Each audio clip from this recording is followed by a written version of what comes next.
क्या है कलियुग की 5 कड़वी सच्चाई। एक बार पांचों पांडवों ने भगवान श्री कृष्ण से कलियुग के बारे में चर्चा की और जानने की इच्छा जाहिर की कि कलियुग में मनुष्य कैसा होगा, उसके व्यवहार कैसे होंगे। इन्हीं प्रश्नों का उत्तर देने के लिए भगवान श्री कृष्ण कहते हैं, तुम पांचों भाई वन में जाओ और जो कुछ भी दिखे वह आकर मुझे बताओ। मैं तुम्हें उसका प्रभाव बताऊंगा। पांचों भाई वन में गए। शाम को वे श्री कृष्ण के पास गए और अपने अलग अलग दृश्यों का वर्णन किया। युधिष्ठिर कहते हैं, मैंने 2 सूंड वाला हाथी देखा तो मेरे आश्चर्य का कोई पार न रहा। तब श्री कृष्ण कहते हैं, कलियुग में ऐसे लोगों का राज्य होगा जो दोनों ओर से शोषण करेंगे, बोलेंगे कुछ और करेंगे कुछ। ऐसे लोग ही राज्य करेंगे। अर्जुन ने आश्चर्य देखा कि पक्षी के पंखों पर वेद की ऋचाएं लिखी हुई हैं और पक्षी मुर्दे का मांस खा रहा है। तब श्री कृष्ण कहते हैं, ऐसे लोग रहेंगे जो बड़े बड़े पंडित और विद्वान कहलाएंगे, किंतु वे यही देखते रहेंगे कि कौन सा मनुष्य मरे और हमारे नाम से संपत्ति कर जाए। संस्था के व्यक्ति विचारेंगे कि कौन सा मनुष्य मरे और संस्था हमारे नाम से हो जाए।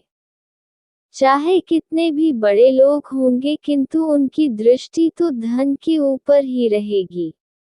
भीम ने तीसरा आश्चर्य देखा कि गाय अपने बछड़े को इतना चाटती है कि बछड़ा लहूलुहान हो जाता है।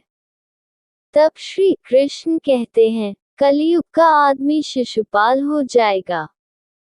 बालकों के लिए इतनी ममता करेगा कि उन्हें अपने विकास का अवसर ही नहीं मिलेगा। इतनी सारी ममता होगी कि उसे मोह माया और परिवार में ही बांध कर रखेंगे और उसका जीवन वहीं खत्म हो जाएगा। अंत में बेचारा अनाथ होकर मरेगा। सहदेव ने चौथा आश्चर्य ये देखा कि 5-7 भरे कुओं के बीच एक कुआं खाली है। तब श्री कृष्ण कहते हैं, कलियुग में धनाढ्य लोग लड़के लड़की के विवाह में, छोटे बड़े उत्सवों में तो लाखों रुपए खर्च कर देंगे, परंतु पड़ोस में ही यदि कोई भूखा प्यासा होगा तो यह नहीं देखेंगे कि उसका पेट भरा है या नहीं। मौज मौज में कपड़ों में पैसे उड़ा देंगे, किंतु किसी के 2 आंसू पोंछने में उनकी रुचि न होगी, और जिनकी रुचि होगी उन पर कलियुग का प्रभाव नहीं होगा, उन पर भगवान का प्रभाव होगा। नकुल ने 5वां आश्चर्य ये देखा कि एक बड़ी चट्टान पहाड़ पर से लुढ़की। वृक्षों के तने और चट्टानें उसे रोक न पाए, किंतु एक छोटे से पौधे से टकराते ही वह चट्टान रुक गई। तब श्री कृष्ण कहते हैं, कलियुग में मानव का मन नीचे गिरेगा, उसका जीवन पतित होगा। ये पतित जीवन धन की शिलाओं से नहीं रुकेगा, नहीं सत्ता के वृक्षों से रुकेगा, किंतु हरि कीर्तन के एक छोटे से पौधे से मनुष्य जीवन का पतन होना रुक जाएगा।